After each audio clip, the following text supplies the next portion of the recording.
তাহলে সূর্যের সব থেকে কাছে অবস্থিত কি? বুধ। বেশ, তাহলে এই বুধ সম্পর্কে আমাদের আরো ডিটেলসে কি জানার আছে দেখো। এক নম্বর হচ্ছে এই বুধ গ্রহটা কখন দেখা যায়? সূর্য যখন উদয় হয়, সূর্য উদয়ের ঠিক 2 ঘন্টা আগে, 2 ঘন্টা আগে কিন্তু আমরা কি এই বুধ গ্রহটাকে দেখতে পাই। তারপর কিন্তু আর দেখা যায় না। সব গ্রহের মধ্যে সবচেয়ে ছোট এবং হালকা গ্রহ হচ্ছে এই বুধ গ্রহটা। কি বললাম? সবচেয়ে ছোট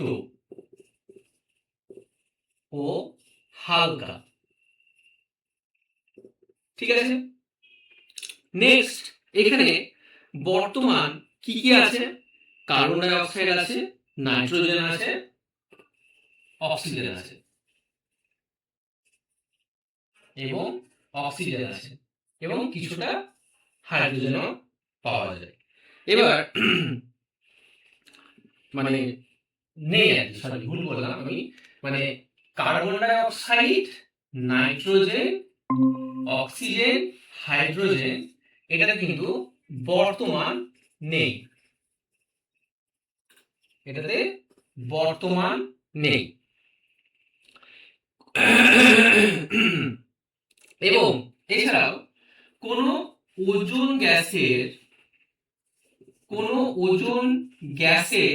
গ্যাস এর স্তর কিন্তু এখানে নেই। কোনো ওজোন গ্যাসের স্তর এই বুধ গ্রহে কিন্তু পাওয়া যায় না। ঠিক আছে, তাহলে কি এক নম্বর কি বললাম? সূর্য উদয়ের ঠিক 2 ঘন্টা আগে কিন্তু এই বুধ গ্রহটাকে দেখতে পাওয়া যায়, তারপর আর দেখা যায় না। দ্বিতীয় নম্বর কি বললাম? এখানে carbon die oxide, oxygen, nitrogen, hydrogen কিচ্ছু পাওয়া যায় না। থার্ড কি বললাম? যে এটা হচ্ছে সবচেয়ে হালকা এবং সবচেয়ে ছোট একটা গ্রহ এবং এই গ্রহে ওজোন গ্যাসের কোনো লেয়ার নেই। বোঝা গেল? এই বুধ গ্রহ সম্পর্কে এতটুকুই জেনে রাখবে। আর এছাড়াও আমরা আগের দিন যেটা পরিক্রমণ, কত দিনে পরিক্রমণ করছে, কত দিনে আবর্তন করছে, কত সময় আবর্তন করছে, সেই জিনিসগুলো আগে আমরা আলোচনা করেছি। বেশ, এরপর দেখো বুধের পর কি আছে? বুধের পর আছে শুক্র। হ্যাঁ, ভেরি গুড। তাহলে বুধের পর শুক্র। আচ্ছা, এগুলো তোমরা কিন্তু নোট করে নেবে। হ্যাঁ, শুক্র হচ্ছে পৃথিবীর সবচেয়ে কাছের একটা গ্রহ। পৃথিবীর যদি বলা হয় যে পৃথিবীর সবচেয়ে কাছের গ্রহের নাম কি, তাহলে হচ্ছে শুক্র গ্রহ। এবং এটা হচ্ছে উজ্জ্বল একটা গ্রহ, সেই জন্য শুক্রকে কি বলা হয়? ইভিনিং স্টার ও মর্নিং স্টার। এটা কিন্তু মনে রাখবে। তাহলে ইভিনিং স্টার এবং মর্নিং স্টার কোন গ্রহকে বলা হয়? শুক্র গ্রহকে। ঠিক আছে, বেশ। এবার এই গ্রহটা অ্যাকচুয়ালি উষ্ণ গ্রহ। দেখো একটা প্রশ্ন যে বুধ হচ্ছে সূর্যের সবচেয়ে কাছের গ্রহ, তাহলে বুধের থেকেও উষ্ণতা আমাদের শুক্রতে বেশি। কেন? তার কারণ হচ্ছে এটাই যে কার্বন ডাই অক্সাইড প্রচুর পরিমাণে থাকে। না, কার্বন ডাই অক্সাইড নয়, অ্যাকচুয়ালি এই শুক্র গ্রহটা আছে তো, এর চারিদিকে ওজোন যে লেয়ারটা থাকে না, ওজোনের, সেই ওজোন লেয়ারটা একটু বেশি থাকে। এবার কি হয়, এই ওজোন লেয়ারটা যখন বেশি থাকবে তখন কি হবে, পুরো সূর্যের যে তাপটা সেটা কিন্তু ভিতরে প্রবেশ করতে পারবে, পুরো ভিতরে প্রবেশ করতে পারবে। হ্যাঁ, এবং এই ওজোন লেয়ারটা ঠিক ওই মেঘ যেরকম হয়, ওই মেঘের আস্তরণের মতন অবস্থান করে, মেঘের আস্তরণের মতন। হ্যাঁ, সেই কারণে কিন্তু এইখানে এই উষ্ণতার পরিমাণটা সব থেকে বেশি। এবার বলি, এবার কার্বন ডাই অক্সাইডের ব্যাপারটা বলি। কার্বন ডাই অক্সাইড কি হয় আমাদের, ধরো একটা গ্রহ, যদি কার্বন ডাই অক্সাইডের লেয়ারটা এখানে থাকে, তাহলে কি হয় যে ব্যাক, মানে আমরা যেটা পৃথিবীর ক্ষেত্রে অ্যালবেডে পড়ছি, যখন ওই ব্যাক কোনো মানে রেডিয়েশন চলে যাবে না, তো এই যে জায়গাগুলো থেকে ব্যাক হবে, মানে যে সব জায়গাগুলো দিয়ে ব্যাক হবে, সেটাকে বলা হয় অ্যাটমসফিয়ারিক উইন্ডো। হুম এটাকে বলা হয় অ্যাটমসফিয়ারিক উইন্ডো। তাহলে কার্বন ডাই অক্সাইড থাকলেই একটা অ্যাটমসফিয়ারিক উইন্ডো সৃষ্টি হবে, কিন্তু ওজোন যেটা থাকবে সেই জায়গাটাতে না টেম্পারেচার অল টাইম বেশি থাকবে। যেমন আমাদের এই যে উচ্চতা বৃদ্ধির সঙ্গে সঙ্গে যে উষ্ণতা হ্রাস পাচ্ছে, আমরা কি পড়েছি যে উচ্চতা বৃদ্ধির সঙ্গে সঙ্গে উষ্ণতা হ্রাস পায়। তো তাহলে প্রথম যে ট্রপোস্ফিয়ার, পরের কথা বলে দেবো আমি, প্রথম লেয়ার হচ্ছে কি ট্রপোস্ফিয়ার, তারপর হচ্ছে কি স্ট্র্যাটোস্ফিয়ার, তাই তো? তাহলে এই ট্রপোস্ফিয়ারে উচ্চতা বৃদ্ধির সঙ্গে সঙ্গে উষ্ণতা হ্রাস পায়, স্ট্র্যাটোস্ফিয়ারে উচ্চতা বৃদ্ধির সঙ্গে সঙ্গে আবার উষ্ণতা বৃদ্ধি পায়। কি ঠিক তো? কেন বৃদ্ধি পায়? তার কারণ হচ্ছে এটাই, এই যে স্ট্র্যাটোস্ফিয়ারে ওজোন স্তরটা আছে, এই ওজোন স্তরটা থাকার কারণে এখানে টেম্পারেচারটাকে কি করে অ্যাবজর্ব করে নেয়, যে কারণে এখানে টেম্পারেচার অল টাইম বেশি। সেই জন্য উচ্চতা বৃদ্ধির সঙ্গে সঙ্গে কোনো টাইমও মানে কমে না, সবসময় বাড়তেই থাকে। বুঝতে পেরেছো? ঠিক শুক্রতে এই জিনিসটাই হয়। এবার এইটা পরে বুঝবো আমরা। বেশ, নেক্সট দেখো কি না, তো এই এই যে গ্রহটা ইউরেনাসের মতোই কিন্তু ঘড়ির কাঁটার দিকে ঘোরে। আগে আমরা কি পড়েছিলাম যে ঘড়ির কাঁটার দিকে কোন কোন গ্রহ ঘুরতে থাকে। তাহলে একটা কি বলেছিলাম, শুক্র গ্রহ, আর একটা হচ্ছে ইউরেনাস। ব্যাস, এগুলো মনে রাখবে। তাহলে শুক্রকে কি বলা হয়, কি বললাম, একটা ইভিনিং স্টার, একটা হচ্ছে মর্নিং স্টার। নেক্সট হচ্ছে এই গ্রহটাতে টেম্পারেচার সব থেকে বেশি। এরপর দেখো পৃথিবী। পৃথিবী সম্পর্কে তো বলার কিছু নেই। এখানে নতুন হচ্ছে কি, এটাকে ওয়াটার প্ল্যানেট বা ব্লু প্ল্যানেট বলা হয়। ঠিক আছে? বেশ, সৌরজগতের পঞ্চম বৃহত্তম গ্রহ। সৌরজগতের পৃথিবী হচ্ছে সৌরজগতের পঞ্চম বৃহত্তম গ্রহ। বেশ, এই এবং অন্তস্থ গ্রহগুলোর মধ্যে এই গ্রহটি হচ্ছে কি সব থেকে বড়। অন্তস্থ গ্রহগুলোর মধ্যে এটা হচ্ছে বৃহত্তম। ব্যাস, পৃথিবী সম্পর্কে এইটুকুই। আর তাছাড়া বাকি তো আমরা জানি পৃথিবী সম্পর্কে। এরপর হচ্ছে দেখো মঙ্গল, তাই তো? মঙ্গল গ্রহ, মঙ্গল গ্রহ কি বৈশিষ্ট্য, কি কি আছে মঙ্গল গ্রহ? এই গ্রহটাকে লাল গ্রহ বলা হয়। এক নম্বর হচ্ছে এই গ্রহটাকে মনে রাখবে লাল গ্রহ বলা হয়। বেশ, দ্বিতীয় নম্বর কি, এখানে লাল যে রঙের মৃত্তিকা আছে, কি আছে, মৃত্তিকা। এখানে যে মৃত্তিকা, সেই মৃত্তিকাটার রং হচ্ছে কেমন প্রকৃতির, লাল। স্যার, ফেরাস অক্সাইড থাকার জন্য হ্যাঁ, লাল রং। একদম একদম। এবার এখানে এই যে আকাশ, মানে এই যে গ্রহটা, এই গ্রহটা থেকে যে মেঘটা হয়, মানে মেঘটা দেখা যায়, সেটা হচ্ছে গোলাপি কালার। সেটা হচ্ছে গোলাপি আকাশ। হুম গোলাপি আকাশ। বেশ, পৃথিবীর মতোই কি হয়, মঙ্গলে ঋতু দেখা যায়। ঠিক আছে? পৃথিবীর মতোই কি মঙ্গলে ঋতু দেখা যায়। এছাড়াও এখানে আগ্নেয়গিরি, আগ্নেয়গিরি দেখা যায়। মনে রাখবে, হ্যাঁ, পৃথিবী ছাড়া আর কোন গ্রহে আগ্নেয়গিরি রয়েছে? তাহলে এখানে আগ্নেয়গিরি দেখা যায়। বরফের টুপি, বরফের টুপিও দেখা যায়। বেশ, এরপর গিরিখাত দেখা যায়। এখানে গিরিখাত দেখা যায়। এই জলটা খুব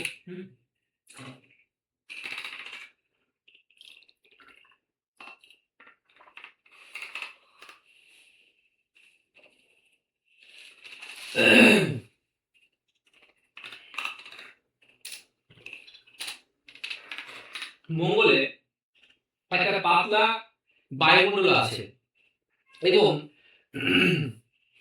পাতলা বায়ুমণ্ডল আছে, বায়ুমণ্ডলটা কিন্তু সক্রিয়। ঠিক আছে, মঙ্গলে মনে রাখবে একটা পাতলা বায়ুমণ্ডল আছে, বায়ুমণ্ডল আছে। বেশ, এখানে আরেকটা জিনিস বলে দিই, এই যে আগ্নেয়গিরি দেখা যায়, এগুলো কিন্তু সব মৃত। হ্যাঁ, এগুলো কিন্তু সব মৃত। এছাড়াও মঙ্গল গ্রহের 1 বছর হলো পৃথিবীর 687 দিন। মঙ্গল গ্রহের 1 বছর হলো পৃথিবীর 687 দিন। মঙ্গলের 2টি উপগ্রহ আছে, 2টি উপগ্রহ আছে। কি কি জানো? মঙ্গলের 2টি উপগ্রহ আছে, কি কি?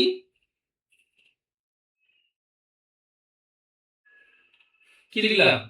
ফোবস ও ডিমস, তাই তো?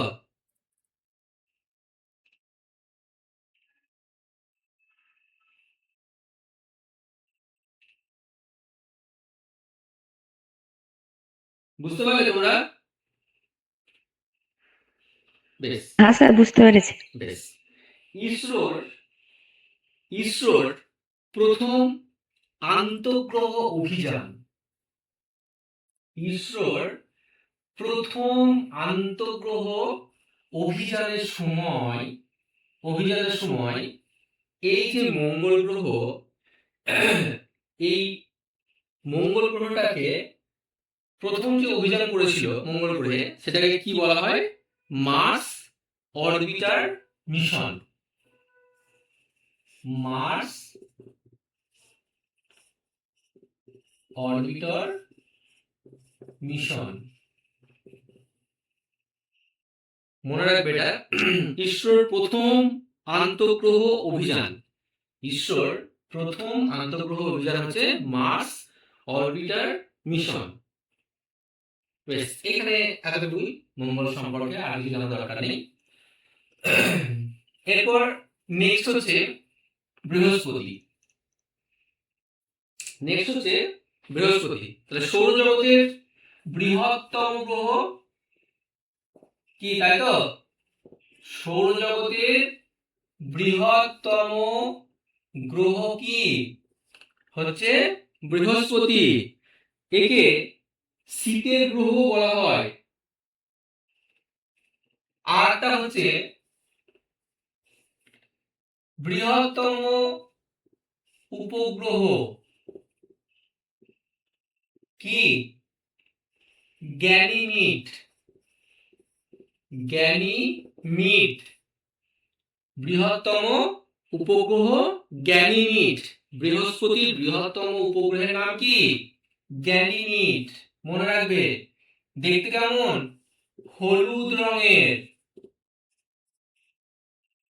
দেখতে কেমন? হলুদ রঙের।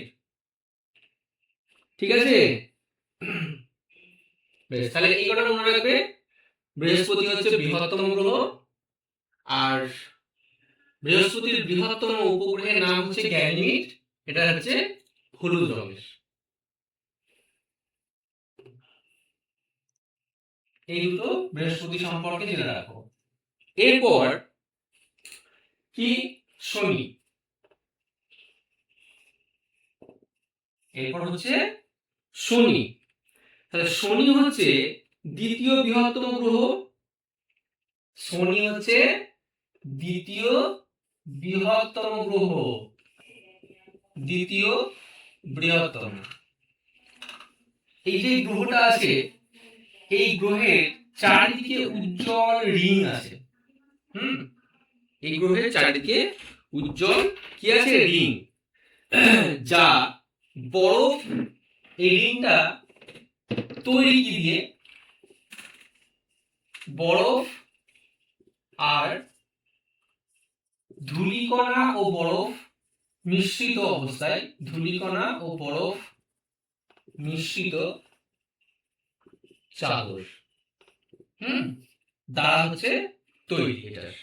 বেশ, তাহলে বৃহস্পতির এই শনির সব থেকে বড় উপগ্রহটার নাম কি? টাইটান। টাইটান। ব্যাস, এইটুকু জেনে রাখো।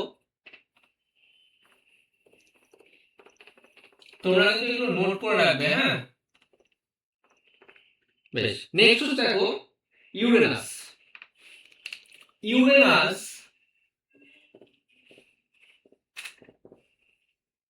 ইউরেনাস এই যে ইউরেনাস পৃথিবীর চেয়ে 4 গুণ বড়, পৃথিবীর চেয়ে 4 গুণ বড় ইউরেনাস। এবার এই ইউরেনাসটা দেখতে কেমন? সবুজ রঙের, সবুজ রঙের। বেশ, তাহলে সবুজ রঙের কেন সবুজ রঙের দেখতে হয়? কারণ এর মধ্যে না সব থেকে বেশি পরিমাণে মিথেন গ্যাস, হ্যাঁ মিথেন গ্যাস রয়েছে, সব থেকে বেশি পরিমাণে মিথেন গ্যাস রয়েছে, সেই জন্য এটা দেখতে সবুজ রঙের, হ্যাঁ। বেশ, William William herself, William herself নামটা মনে রাখবে। উইলিয়াম হার্সেল প্রথম এই গ্রহটি আবিষ্কার করেছিলেন। কত সালে? 1781 সালে। উইলিয়াম হার্সেল 1781 সালে এই গ্রহটাকে প্রথম আবিষ্কার করেন। আর আরেকটা জিনিস বলি, ইউরেনাসের যে রিং অর্থাৎ বলয়, সেটা 13টা বলয় আছে ইউরেনাসে। ইউরেনাস হচ্ছে সৌরজগতের তৃতীয় বৃহত্তম গ্রহ। ইউরেনাস হচ্ছে সৌরজগতের তৃতীয় বৃহত্তম গ্রহ। সৌরজগতের তৃতীয় বৃহত্তম গ্রহ। বেশ, কি এই ইউরেনাসের এরকম 13টা রিং আছে, 13টা। জানো রিংগুলোর নাম? রিংগুলোর নাম কি জানা আছে কারোর? না স্যার। এই যে রিংগুলোর নাম হচ্ছে, বলে দিই, শুনে রাখো। যেটা যেটা আর 1986 2 4 6। তাহলে কি বললাম? যেটা 2 6 4, হ্যাঁ 2 6 5 2 6 2 6 5 4। কি বললাম? যেটা আর 1986 ইউ, তাহলে 2 6 5 4। মানে এটা কি লিখলাম আমি? এই যেটা হচ্ছে একটা রিং, হ্যাঁ, নামকরণ করা হয়েছে এই যেটারই অনেকগুলো ভার্সন আর কি। যেটা আর 1986 2 6 5 4, এগুলো সব কিন্তু একটা রিং, এগুলো কিন্তু পরে নামকরণ করা হয়েছে, হ্যাঁ। যেটা, beta, alpha, alpha gamma, lambda. তাহলে কটা হলো দেখো? যেটা একটা, দুটো, তিনটে, চারটে, পাঁচটা। 6 7 8 9, তাহলে কি বললাম, যেটা, বিটা, আলফা, গামা, আর একটা হচ্ছে ল্যামডা। বেশ, ল্যামডার পর হচ্ছে এপসিন, হচ্ছে এপসিন। বেশ, তাহলে এই যে ল্যামডার পর হচ্ছে এপসিন, তারপর হচ্ছে এনইউ, আর একটা হচ্ছে এনইউ, আর একটা হচ্ছে এমইউ। তাহলে কটা হলো? 1 2 3 4 5 6 7 8 9 10 11 12, তাই তো? 12টা হচ্ছে নাকি? ও আচ্ছা আচ্ছা, আর একটা আছে, আর একটা নাম হচ্ছে ইটা। ইটা। হুম, তাহলে 13টা রিং হয়ে গেল। কি কি বললাম দেখো, যেটা, আর 1986 ইউ 2654, এটা একটা নাম্বার, মানে এইটা একটা, একটা হলো যেটা একটা, তারপরের গুলো সব আর 1986 টু দুটো, আর 1986 সিক্স তিনটে, চারটে, পাঁচটা, ছটা, 7 8 9 10 11 12 13। ঠিক আছে, মনে থাকবে?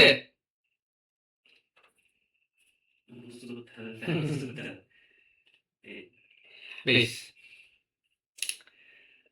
তাহলে এই রিংগুলো কিন্তু ইউরেনাসের রিং। এবার ইউরেনাসের আরেকটা বিশেষ বৈশিষ্ট্য আছে, সেই বৈশিষ্ট্যটা হচ্ছে একে শুয়ে পড়া গ্রহ বলা হয়। শুয়ে পড়া গ্রহ বলা হয়।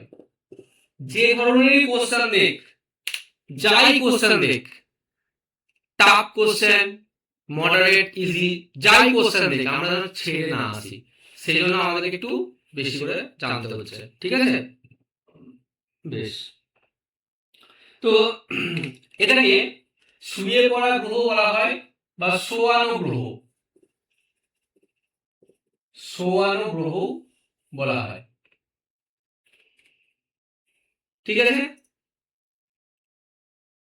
নেক্সট কি? নেপচুন। নেক্সট হচ্ছে নেপচুন।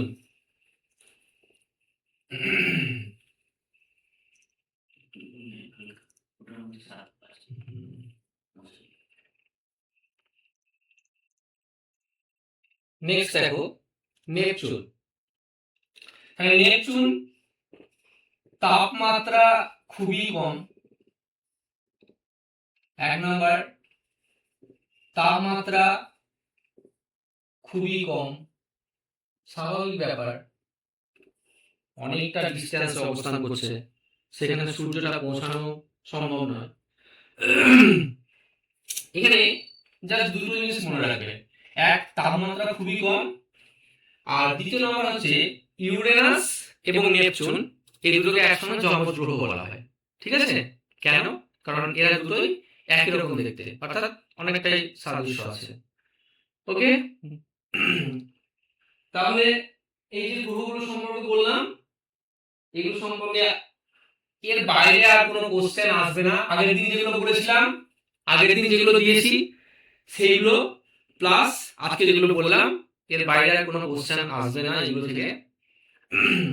এগুলো ভালো করে পড়বে। বেশ, তাহলে তো গেল গ্রহ। তাহলে পৃথিবী সম্পর্কে তো আমরা জেনেছি আগেই, পৃথিবী সম্পর্কে তো আমরা জানি মোটামুটি, এক্সট্রা কিছু বলার ইয়ে নেই। হ্যাঁ, আর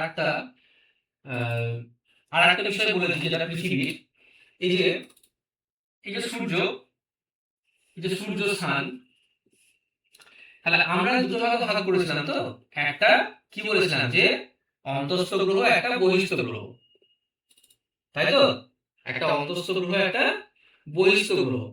তাহলে এই যে অন্তঃস্থ গ্রহ, মানে যেগুলো সূর্যের কাছে অবস্থিত, সেই সব গ্রহগুলোকে বলা হয় ব্লু শিফট। ঠিক আছে? আর সূর্য থেকে দূরে যেগুলো অবস্থিত সেগুলোকে বলা হয় রেড শিফট। এটা কিন্তু মনে রাখবে। বেশ, নেক্সট আমরা একটু চাঁদ সম্পর্কে জানি। এবার গ্রহ সম্পর্কে আমাদের মোটামুটি জানা হয়ে গেল। এর বাইরে আর কিছু জানার দরকার নেই, বা এর বাইরে আর কিছু নেইও। এর বাইরে আর কিছুই নেই, ঠিক আছে? এবার এর বাইরে জানতে গেলে আমাদেরকে সেই ভেতরে ঢুকতে হবে। হ্যাঁ, তো এর থেকে আর বেশি ইনফরমেশন পাওয়াটা আমাদের সম্ভব নয়। এবার আমরা মুন সম্পর্কে একটু জানি, তাহলে চাঁদ সম্পর্কে জানি। তাহলে প্রথম জানবো চাঁদের ব্যাস কত। চাঁদের ব্যাস কত?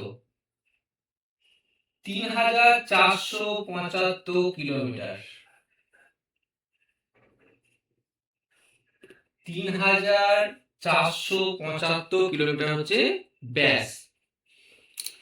২ নম্বর, পরিধি কত? ২ নম্বর হচ্ছে পরিধি কত? ১০,৮৬৪ কিলোমিটার। ১০,৮৬৪ কিলোমিটার হচ্ছে পরিধি। বেশ, তাহলে আমরা এবার একটু দূরত্বটা জেনে নিই। মানে পৃথিবী থেকে চাঁদের দূরত্ব কি হয়? পৃথিবী থেকে চাঁদের দূরত্ব একটা, আমরা কি পড়েছি মনে আছে?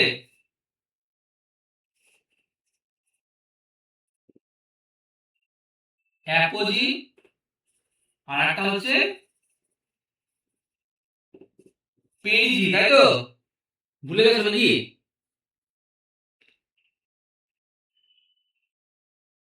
অ্যাপোজি কি? অ্যাপোজি হচ্ছে সর্বোচ্চ দূরত্ব, আর পেরিজি সর্বনিম্ন দূরত্ব। কার থেকে কার? চাঁদ থেকে পৃথিবী, তাই তো? তাহলে চাঁদ থেকে পৃথিবীর সর্বোচ্চ দূরত্ব কত?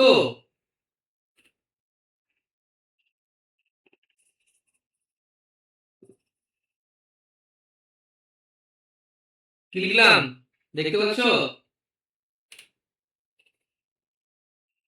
দেখতে পাচ্ছ তোমরা? হ্যাঁ স্যার, দেখা যাচ্ছে। আচ্ছা, তাহলে 4,06,000। 4,06,000 হচ্ছে সর্বোচ্চ দূরত্ব। আর সর্বনিম্ন কত?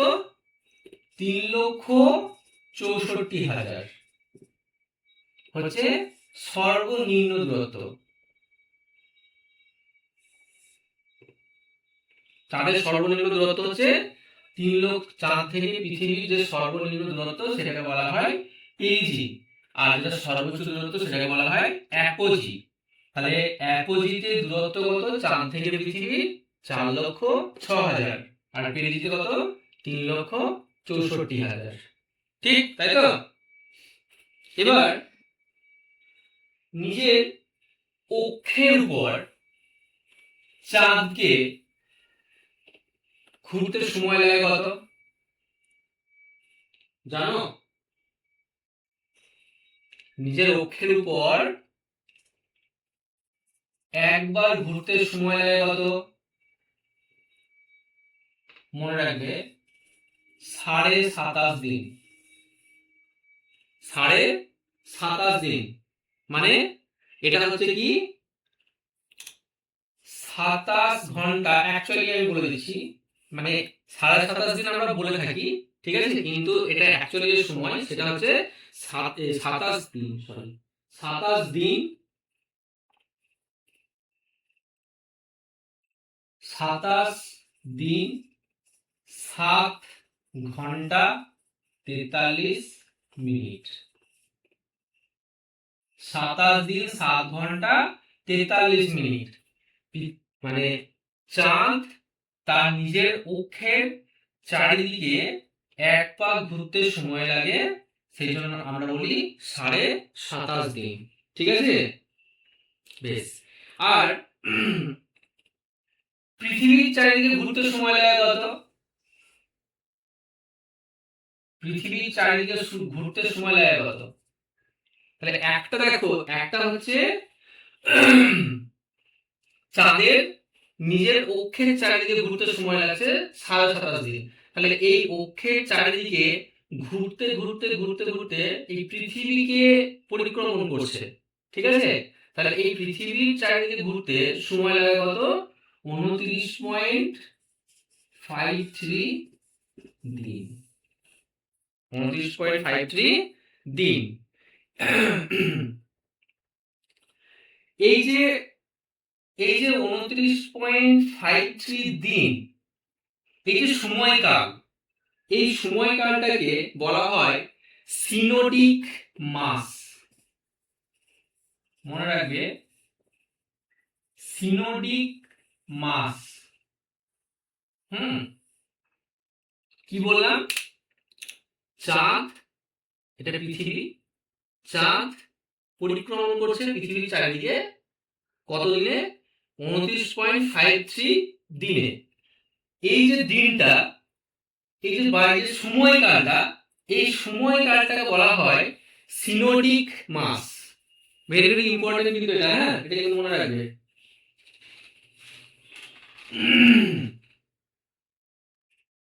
বেশ,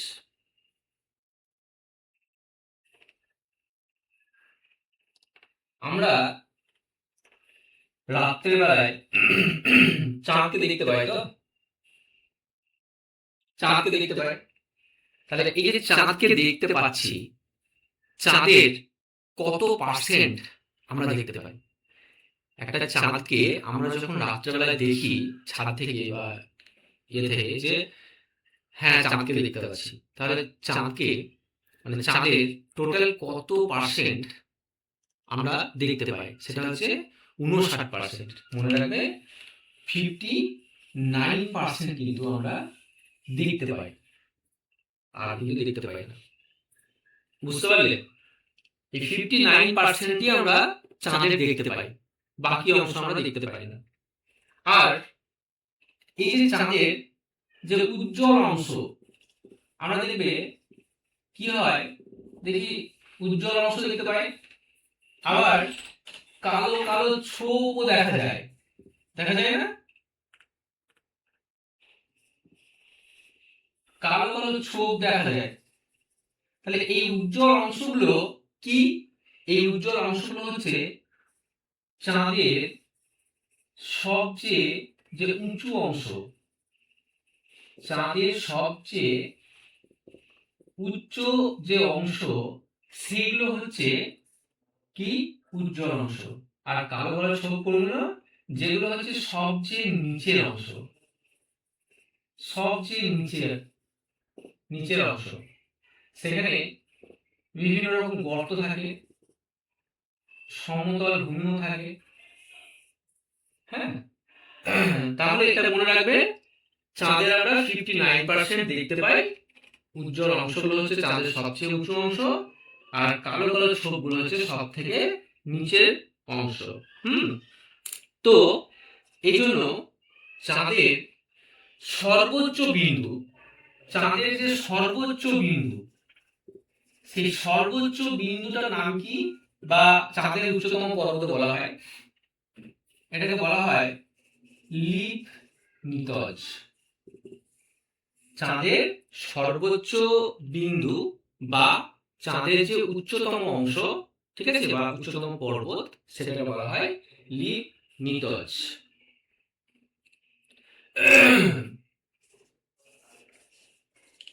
লিপ নিতজ মনে রাখবে, দেখুন, হ্যাঁ।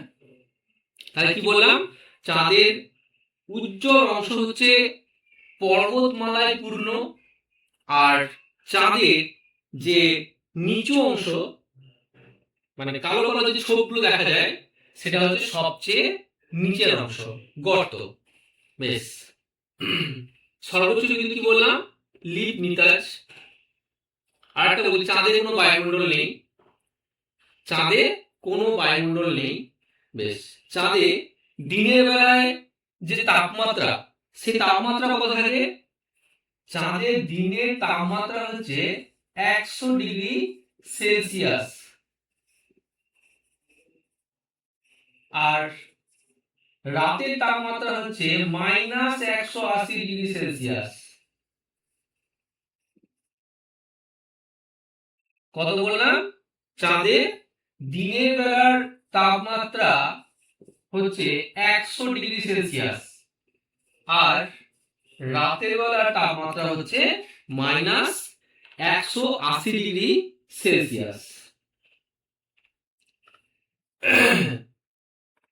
চাঁদ থেকে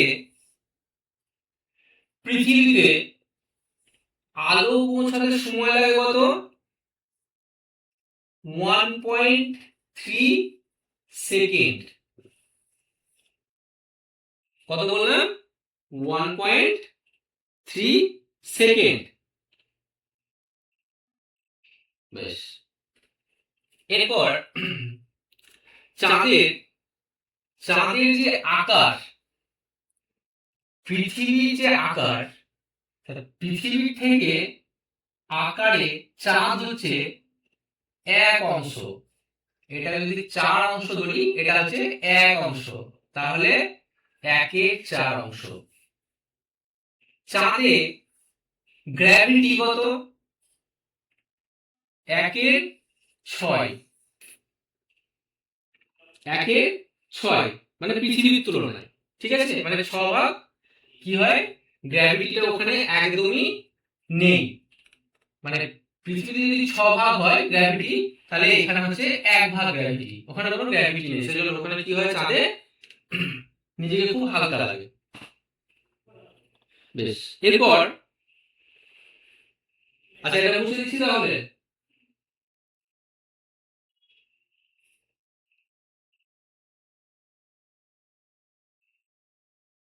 দেখতে পাচ্ছ তোমরা? হ্যাঁ, দেখা যাচ্ছে স্যার। আচ্ছা আচ্ছা, ঠিক আছে।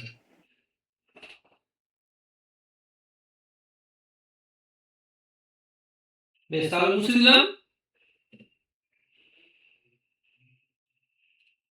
বেশ, চাঁদের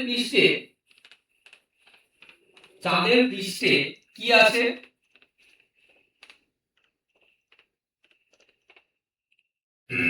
তাহলে চাঁদের পৃষ্ঠে কি কি পাওয়া গেছে? মৌল কি পাওয়া গেছে? মৌল সিলিকন,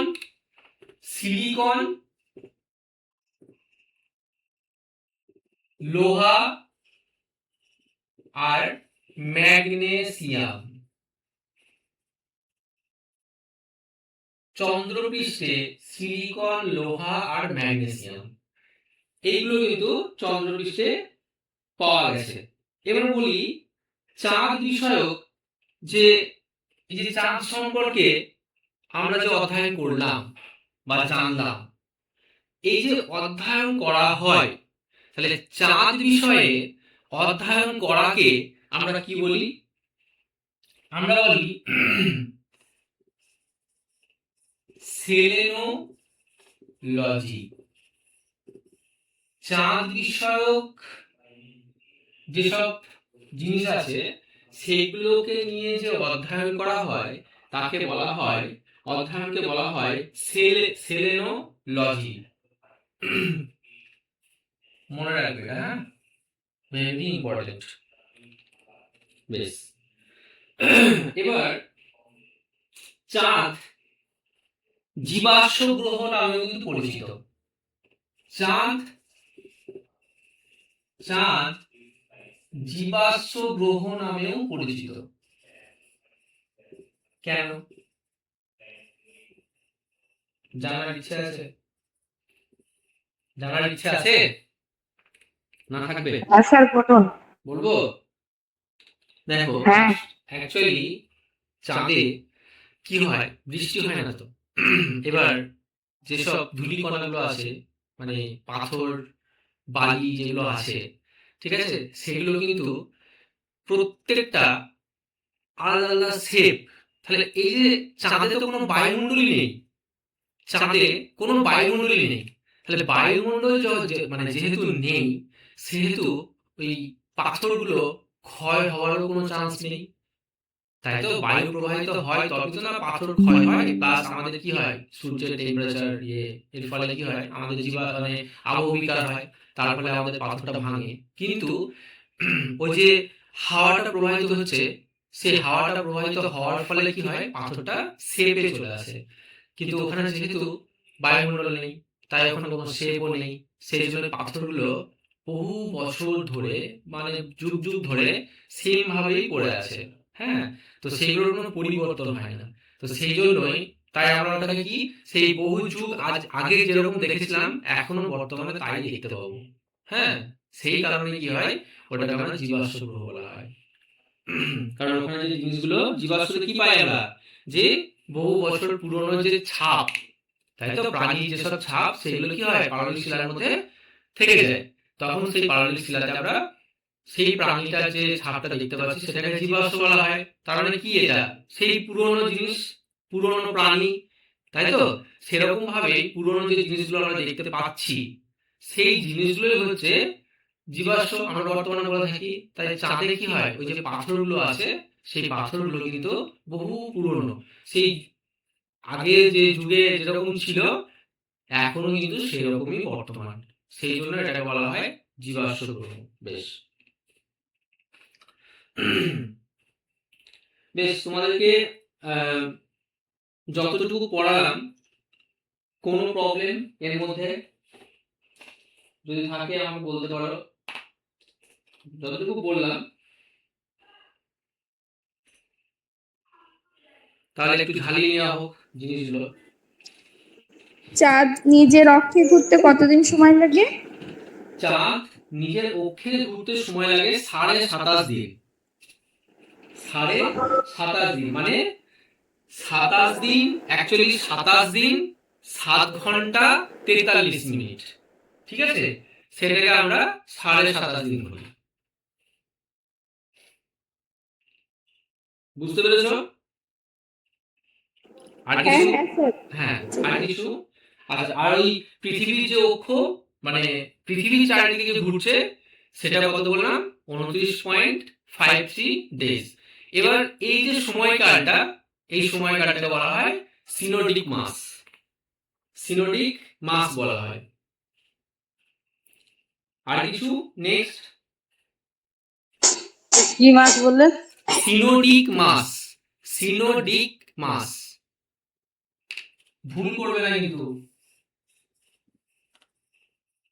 সিনোডিক মাস।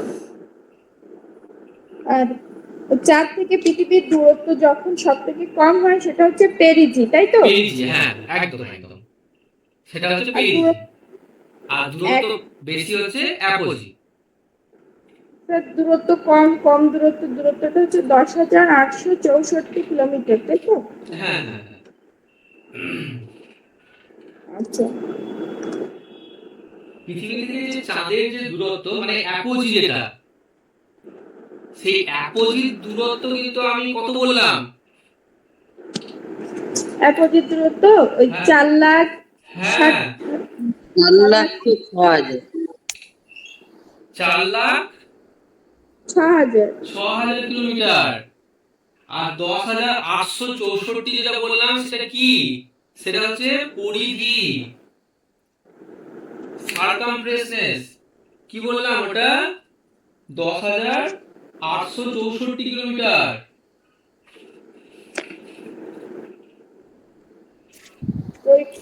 স্যার এর পিডিএফটা দিয়ে দিবেন। সারকামফারেন্সটা বলেছি 10,000। হ্যাঁ বলো। পেরিজির দূরত্বটা কি হবে স্যার? অ্যাপোজি দূরত্ব বলেছি 4,06,000, আর পেরিজি হচ্ছে 3,64,000। 3,64,000। ঠিক আছে। সর্বনিম্ন দূরত্ব, সর্বনিম্ন দূরত্ব 3,64,000। বেশ, আর কিছু? না স্যার, ঠিক আছে, খুব ভালো বুঝতে পেরেছি। ঠিক আছে, মনে রাখবে ডায়ামিটার হচ্ছে 3,475 কিলোমিটার। আগে যেটা বললাম, মানে ব্যাস 3,475 কিলোমিটার, পরিধি হচ্ছে 10,864 কিলোমিটার। ব্যাস বেশ, এই যেগুলো পড়াচ্ছি বা যেগুলো দিচ্ছি এগুলো তোমরা ভালো করে স্টাডি করবে। ব্যাস, এর বাইরে কিছু হয় না। কারণ আমি আম, নিজেও দেখেছি, ঠিক আছে, এর বাইরে কিছু আসেও না কোশ্চেন, এর মধ্যে থেকে থাকে। আগের যে ক্লাসগুলো করিয়েছি সেখানেও কিছু দিয়েছি ইনফরমেশন, প্লাস এইগুলো যে আলোচনা করলাম এখানেও এর মধ্যেই থাকবে। বেশ, এরপর আমাদের চাঁদ সম্পর্কে সেরকম কিছু আর জানা নেই, ঠিক আছে। মোটামুটি আর কিছু নেই। হ্যাঁ, একটা বিষয় আছে যেটা যে সুপার মুন, ব্লু মুন আর blood moon. Super moon, blue moon আর হচ্ছে এই তো জানলেই হবে, আর জানা দরকার নেই, ব্লাড মুনটা জানা দরকার নেই। সুপার মুন আর ব্লু মুন, এই দুটো জায়গায় একটু জানতে হবে। তাহলে সুপার মুন কি? পূর্ণিমার চাঁদ পৃথিবীর সবচেয়ে কাছে আসে। পূর্ণিমার চাঁদ কি পৃথিবীর সবচেয়ে কাছে আসে। দাঁড়াও এক মিনিট।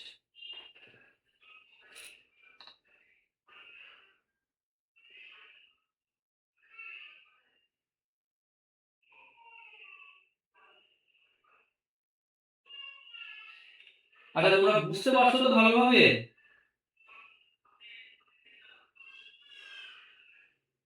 হ্যাঁ স্যার, বোঝা যাচ্ছে। ঠিক ঠিক।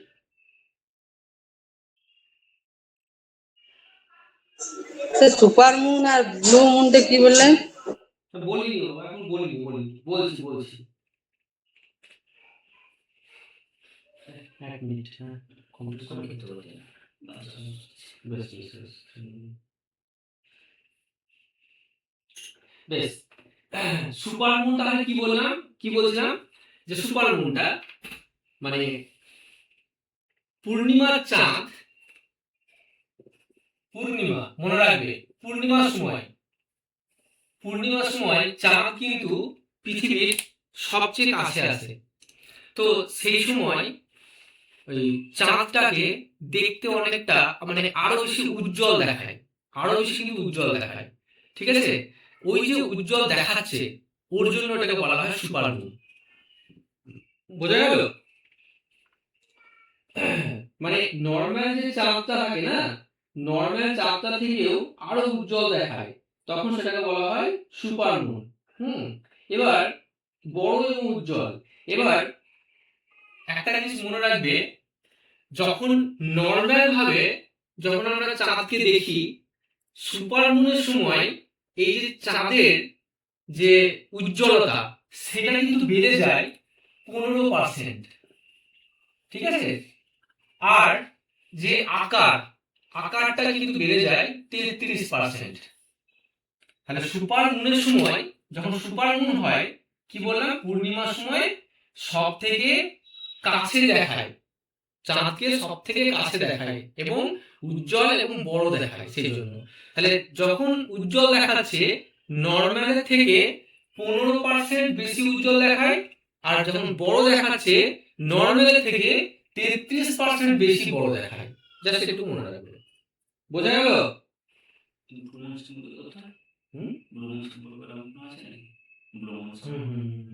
হ্যাঁ হ্যাঁ বলুন। হ্যাঁ, ওটা আমি কমপ্লিট করে দিচ্ছি। বেশ, আচ্ছা, বোঝা গেল? স্যার আরেকবার বলুন। দেখো, সুপার মুনটা হচ্ছে কি, যখন পূর্ণিমা হয়, পূর্ণিমার সময় কি হয়, আমাদের দিকে চারিদিক আলোকিত হচ্ছে বেশি, তখন রাস্তাতে দেখতে অসুবিধা হয় না, অন্ধকার থাকে না, চারিদিকটা আলো থাকে। হ্যাঁ, তো এই পূর্ণিমার সময় চাঁদটা কি হয়, পৃথিবীর সব থেকে কাছে চলে আসে, ঠিক আছে। এবং পৃথিবী থেকে ওই চাঁদটাকে দেখতে তখন মনে হয় যে আরো উজ্জ্বলতা, আরো উজ্জ্বল এবং আরো বৃহৎ। ওকে, তাহলে ওই যে যখন আমরা উজ্জ্বলটা দেখছি, এই উজ্জ্বলতার পরিমাণটা কত থাকে? উজ্জ্বলতার পরিমাণটা হচ্ছে সাধারণ যে উজ্জ্বলতা তার থেকে 15% বেশি উজ্জ্বল। আর আকারে যে বড়টা দেখছি সেটা হচ্ছে কি 33% আরো বড়। হ্যাঁ, তাই সেই জন্য তার যে উজ্জ্বলতা এবং তার যে বৃহৎ আকৃতি, ওর জন্য এটাকে বলা হয় সুপারমুন। বোঝা গেছে? হ্যাঁ স্যার, এবার বুঝেছি। হ্যাঁ, বেশ বেশ। দেখো, এবার আরেকটা ছোট করে বলে দিই ব্লু মুনটা। এই ব্লু মুনটা কি?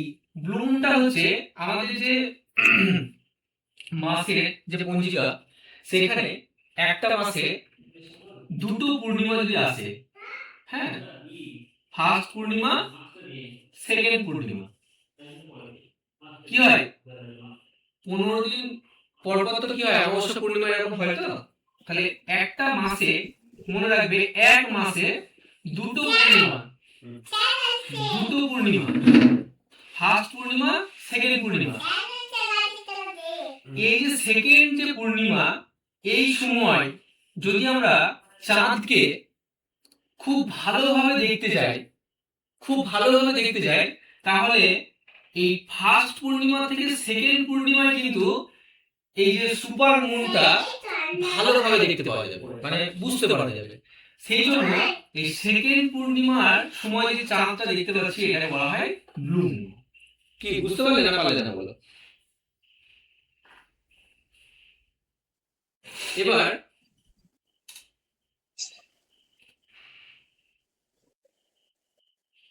কি বোঝা গেল তো? শুধু একটু মনে রাখবে, আর কিছু মনে রাখার দরকার নেই। একটা পঞ্জিকার একটা মাসে দুটো পূর্ণিমা থাকলে যখন সেকেন্ড পূর্ণিমায় যে আমরা চাঁদটা দেখতে পাচ্ছি সেটাকে বলা হয় ব্লু মুন। ব্যাস, এতটুকু মনে রাখবে। কি বোঝা গেল তো? হ্যাঁ স্যার। বুঝতে পেরেছো? ঠিক আছে, আর কিছু এখান থেকে নেই, মোটামুটি চলে গেছে। স্যার তখন চাঁদটা ওই সুপার মুনের থেকে উজ্জ্বল হয় না একই থাকে না কম হয়? না না না, সুপার মুনের থেকে উজ্জ্বল হবে না। সুপার মুন যেরকম আছে, সুপার মুনটা কি পূর্ণিমার সময় বড় দেখাচ্ছে তো, এই সেম ক্রাইটেরিয়াই থাকছে। এই সময় সেকেন্ড যে পূর্ণিমাটা আসছে সেই সময় কিন্তু এই জিনিসটাই দেখাচ্ছে, মানে 15% বেশি উজ্জ্বল দেখাচ্ছে নর্মালের তুলনায়, 33% বড় দেখাচ্ছে নর্মালের তুলনায়। হ্যাঁ, কিন্তু আমরা ফার্স্ট পূর্ণিমা থেকে সেকেন্ড পূর্ণিমা যখন আসবে সেই সময় যখন আমরা ধরবো তখন সেটা হবে ব্লু মুন। সুপার মুনে কি? সুপার মুন হচ্ছে যখন আমরা বড় এবং উজ্জ্বল দেখাচ্ছে সেটা হচ্ছে সুপার মুন। ঠিক আছে? এবার একটা মাসে যদি দুটো পূর্ণিমা আসে, তাহলে দুটো পূর্ণিমা এলে পরে যখন সেকেন্ড পূর্ণিমায় আমরা যখন চাঁদকে দেখবো সেইটাকে বলা হয় ব্লু মুন, সেই সময়টাকে বলা হয় ব্লু মুন। বুঝতে পেরেছো? ঠিক আছে। হ্যাঁ স্যার।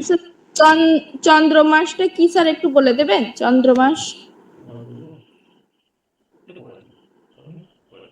আচ্ছা ঠিক আছে, তোমার কোশ্চেনটা থাকলো, আমি তোমাকে বলে দেবো। হ্যাঁ, আজকে স্যার একটু